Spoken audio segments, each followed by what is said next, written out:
Assalamualaikum warahmatullahi wabarakatuh. Perkenalkan, nama saya Rama Brilan Palevi dari Fakultas Bahasa dan Sastra dan Program Studi Sastra Indonesia. Di sini saya akan mempresentasikan hasil revisi UAS yang telah Ibu berikan. Yang nomor pertama, perkembangan sejarah sastra Indonesia tidak lepas dari peristiwa-peristiwa penting yang tercatat hingga sekarang dan menjadi bahan ajar di sekolah-sekolah. Perkembangan tersebut terpaksa dikotak-kotakan menjadi periodisasi waktu tertentu guna mempermudah pemahaman pembaca. Periodisasi ini masih menjadi pertentangan atau pro kontra di kalangan ahli sastra sampai sekarang. Setiap periodisasi dalam perkembangan sejarah sastra Indonesia tersebut terdapat peristiwa penting yang masih diingat dan tercatat dengan baik. Pilihlah salah satu peristiwa penting yang menurut Anda memberikan dampak atau pengaruh bagi sejarah sastra Indonesia. Jawaban saya mengenai itu adalah peristiwa Balai Pustaka. Dalam sejarahnya, Balai Pustaka terbentuk pada masa pemerintahan kolonial Belanda. Kemudian pada tahun 1917, pemerintahan kolonial Belanda mendirikan kantor bacaan rakyat, yaitu Balai Pustaka. Karya pertama yang diterbitkan pada masa angkatan Balai Pustaka adalah Azab dan Sengsara Merari Siregar tahun 1920. Tujuan didirikannya Balai Pustaka ialah mengembangkan bahasa-bahasa daerah.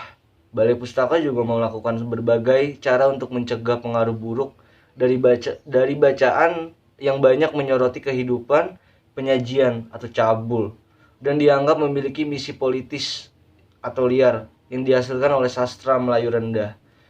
Karya Balai Pustaka membahas tentang istiadat dan percintaan. Tokoh-tokohnya di angkatan Balai Pustaka selalu orang-orang kedaerahan atau bersifat kedaerahan. Sedangkan karya sastra yang terbit di luar Balai Pustaka dan yang tidak termasuk kriteria Balai Pustaka biasa kita sebut dengan bacaan liar. Pada abad ke-19 mulai bermunculan bacaan liar yang ada di Surabaya, yaitu terbit Surat Kabar Bintang Timur mulai tahun 1862. Pada masa Balai Pustaka, bacaan liar yang populer adalah Nyai Daisima dan Student Hijau. Adapun kesastraan Melayu Tionghoa, Owe, Sekaryatio, Jien, Bun, dan Lovenkoe, karangan Gou, Pengliang, isinya menceritakan tentang keinginan memperbarui adat istiadat Tionghoa di Jawa yang mereka nilai sudah kolot. Dan nomor dua, perkembangan sejarah sastra Indonesia tidak luput dari peristiwa-peristiwa penting yang tidak tercatat dan didokumentasikan dengan baik karena beberapa kepentingan, seperti karena ketakutan pemerintah terhadap karya sastra, melanggar norma ketimuran, menabrak unsur sara, dan lain-lain. Peristiwa atau hasil karya sastra dari periode tertentu tersebut sengaja dihilangkan dan tidak dimunculkan ke permukaan. Tentu pengetahuan terhadap peristiwa seperti ini biasanya hanya bisa diakses melalui diskusi, pembacaan terhadap buku-buku tertentu yang terbatas, dan pengamatan terhadap peristiwa atau fenomena sastra tertentu yang disebut fenomenologi. Tunjukkan satu peristiwa sejarah sastra atau karya sastra yang hilang tersebut dan jelaskan mengapa menurut Anda layak untuk didokumentasikan sebagai pengetahuan baru di ranah sejarah sastra. Jawaban saya di nomor 2 tersebut, karya sastra yang hilang. Sebuah karya yang hilang adalah dokumen, sastra, pekerjaan, atau bagian dari multimedia diproduksi beberapa waktu di masa lalu yang tidak ada salinan yang masih hidup diketahui ada. Istilah ini paling umum digunakan untuk karya-karya dari dunia klasik. Meskipun semakin sering digunakan dalam kaitannya dengan karya-karya modern, sebuah karya mungkin hilang dari sejarah melalui penghancuran naskah asli dan semua salinan selanjutnya. Berbeda dengan karya yang hilang atau punah, salinan yang masih ada dapat disebut sebagai masih ada. Karya atau biasanya fragmen kecil dari karya bertahan dengan ditemukan oleh arkeolog selama penyelidikan atau secara tidak sengaja oleh siapapun. Misalnya gulungan perpustakaan Nag Hammadi.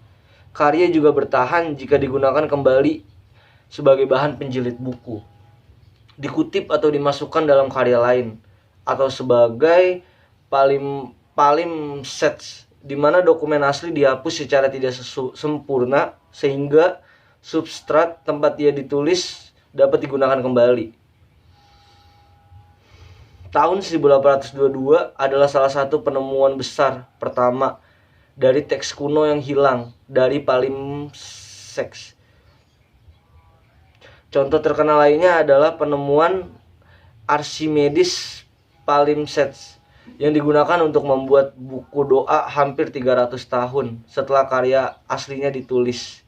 Sebuah karya dapat ditemukan di perpustakaan sebagai kodeks yang hilang atau diberi label yang salah, atau sebagai bagian dari buku atau kodeks lain. Karya yang terkenal tetapi belum pulih dijelaskan kompilasi yang berhasil bertahan, misalnya Naturalis, Historia, dan Pliny the Elder. Terkadang penulis akan menghancurkan karyanya sendiri.